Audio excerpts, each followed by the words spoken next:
Surat police પ્રજા સાથે હોવાનું અનેકવાર ફ્લીટ થઈ રહ્યું છે, ત્યારે સુરતની ઉધના પોલીસે રિક્ષામાં દાગીના સહિતની મત્તા મૂકેલ બેગ ભૂલી ગયેલી મહિલાને તેની બેગ ઉધના પોલીસે ગણતરીના સમયમાં શોધી આપતા મહિલાએ પોલીસનો આભાર વ્યક્ત કર્યો હતો.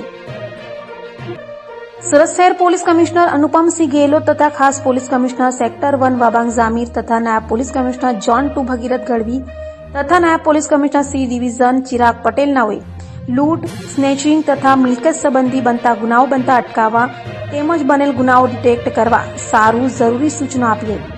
ત્યારે લિંબાયત ખાતે રહેતી એક મહિલા કવિતાબેન રવિન્દ્રભાઈ જગદેવ ઉધના પોલીસ સ્ટેશન ખાતે આલી હતી અને જણાવ્યું હતું કે તેઓ પોતાની બહેનને મળવા માટે નવસારી જવા માટે ગોળાદરા કટી મહારાજ મંદિર પાસેથી ઓટો રિક્ષામાં બેસીને ઉધના બસ સ્ટેશન ખાતે ઉતર્યા હતા અને ઓટો રિક્ષામાં પોતાનું બેગ ભૂલી ગયા છે. જે બેગમાં કપડાં તથા સોના ચાંદીના દાગીના મળી 4 લાખની મત્તા હોય, જે બેગ તેઓ ઓટો રિક્ષામાં ભૂલી ગયા છે તેવી રજૂઆત કરતા ઉધના પોલીસ સ્ટેશનના પીઆઈ એસ.એન. દેસાઈ તથા સેકન્ડ પીઆઈ વી.બી. ગોહિલના માર્ગદર્શન હેઠળ સર્વેલન્સ પીએસઆઈ એમ.કે. ઈસરાણીનાઓના નેતૃત્વમાં સર્વેલન્સ સ્ટાફના માણસો unarm head constable Manmohan Shivnarayan તથા unarm police constable Bhaveshbhai Dulabhai તથા નાગેન્દ્રસિંહ રાજેન્દ્રસિંહ નાઓએ ઉધના પોલીસ સ્ટેશન વિસ્તારના સીસીટીવી કેમેરા ચેક કરી મહિલા જે ઓટો રિક્ષામાં બેસી હતી તે ઓટો રિક્ષા શોધી કાઢી મહિલાની ખોવાયેલ બેગ તેમજ બેગમાં રહેલ સોના ચાંદીના કિંમતી મુદ્દામાલ ગણતરીના સમયમાં શોધી કાઢી મહિલાને પરત કરતા મહિલાએ પોલીસનો આભાર વ્યક્ત કર્યો હતો.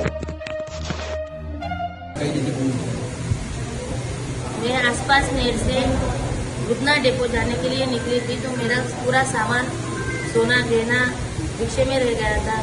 तो मैं उधना पुलिस स्टेशन का शुक्रिया अदा करती हूँ कि मेरा सब सामान मिल गया.